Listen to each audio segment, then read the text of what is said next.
गीता जी अध्याय नंबर 11 के श्लोक 47-48 में स्पष्ट किया है कि हे अर्जुन, मैंने तेरे ऊपर अनुग्रह पूर्वक कृपा करके ये अपना वास्तविक विश्व रूप विराट रूप दिखाया है। इसको तेरे से पहले कभी किसी ने नहीं देखा और न ही आगे कोई किसी तप से जब से वेदों में वर्णित विधि से कोई मेरे वास्तविक रूप को, इस काल रूप को, क्यों मैं ऐसा हूं, मेरे को नहीं देख सकता। अर्थात मेरी प्राप्ति किसी भी वेद गीता आदि में वर्णित विधि से कोई प्राप्त नहीं कर सकता, क्योंकि गीता और वेदों में एक ही ज्ञान है और ओम नाम का जाप ये परम ब्रह्म की साधना का है। ओम नाम के जाप से सिद्धियां आ जाती हैं, स्वर्ग प्राप्ति का धन संचित हो जाती है, कमाई बन जाती है, लेकिन उससे परमात्मा प्राप्ति नहीं हो सकती।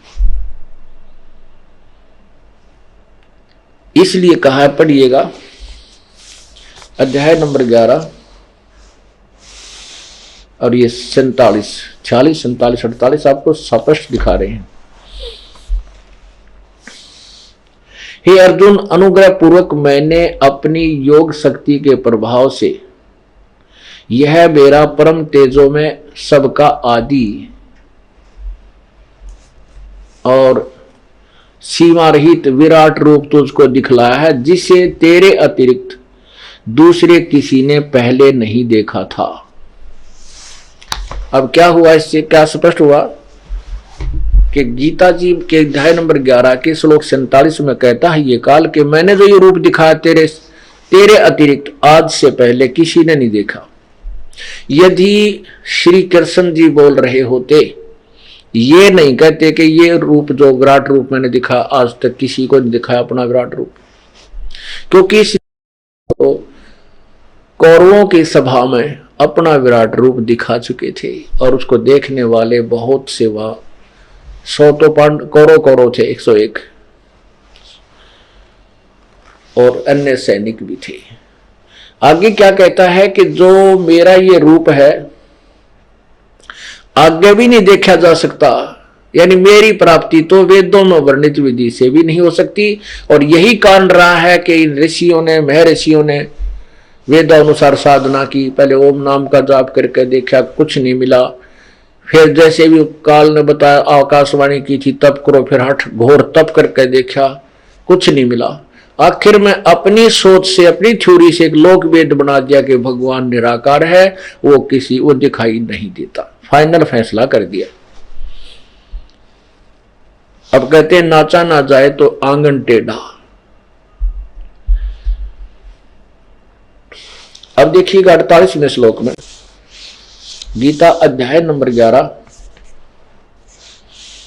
अब 48वां श्लोक आपको सुना रहे हैं। हे अर्जुन, मनुष्य लोक में इस प्रकार जो विश्व रूप वाला मैं, यानी मेरा जो रूप है, न तो वेद और यज्ञों के अध्ययन से, न दान से, न क्रियाओं से, न उग्र तपों से तेरे अतिरिक्त दूसरे द्वारा देखा जा सकता हूं। अब क्या बताया है कि आज जो मैंने तेरे पर कृपा की है, ये अपना रूप दिखा दिया, काल रूप, जो मैं ऐसा हूं। और इस मेरे रूप को, अर्थात मेरी प्राप्ति ना वेदों में वर्णित विधि से, ना किसी अन्य यज्ञ से, ना क्रिया से, ना तप से, ना जप से कोई नहीं कर सकता। तेरे अतिरिक्त ना तो इसको पहले किसी ने देखा और आगे भी कोई मेरा ये रूप नहीं देख सकता।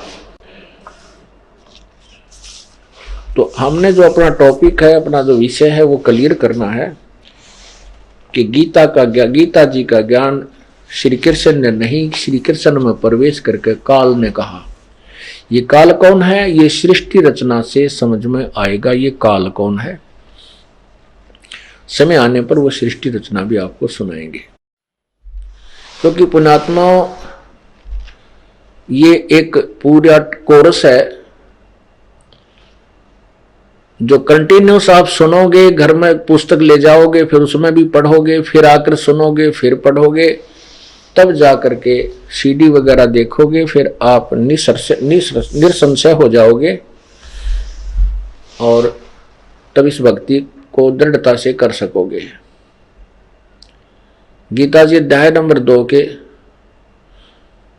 श्लोक 53 में कहा है कि अर्जुन, जब भांति भांति के ज्ञान से तेरी बुद्धि हटकर एक परमात्म तत्व के उस तत्व ज्ञान पर टिक जाएगी, तब तो तू भगत होगा, योगी होगा।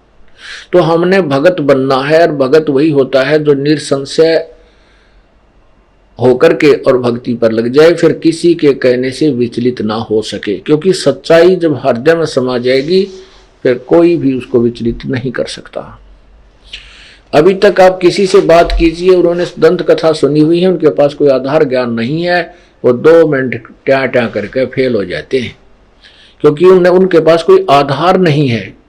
और हमारे पास पूरा आधार है, पूरा बेस है, क्योंकि हमारे सदग्रंथ ये हमारा आधार है। इस आधार से हम लेकर के चले। उन्होंने हवाई किले बना रखे। अब दूसरा प्रमाण हम देते हैं कि कहते हैं कि अर्जुन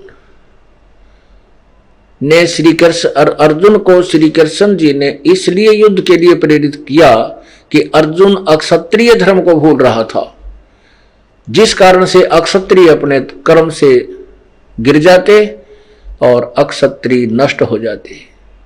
इसलिए युद्ध कराना आवश्यक था, क्योंकि अर्जुन अपने अक्षत्रिय धर्म को भूलकर कायर हो रहा था। नहीं, हम नहीं मानते इस बात को, क्योंकि श्री कृष्ण जी भी अक्षत्रिय थे और उन्होंने काल्यवन के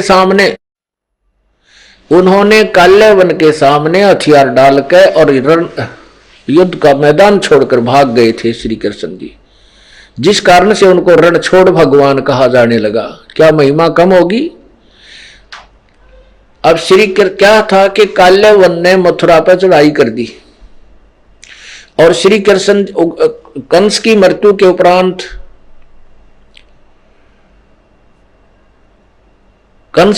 के उपरांत उग्रसेन जी ने अपने जोते श्री कृष्ण जी को ही वहां की बागडोर संभाल दी थी।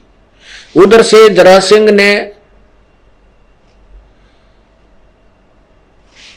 जरासिंह का मित्र का रिश्तेदार काल्यवन था और जरासिंह कंस का ससुर था।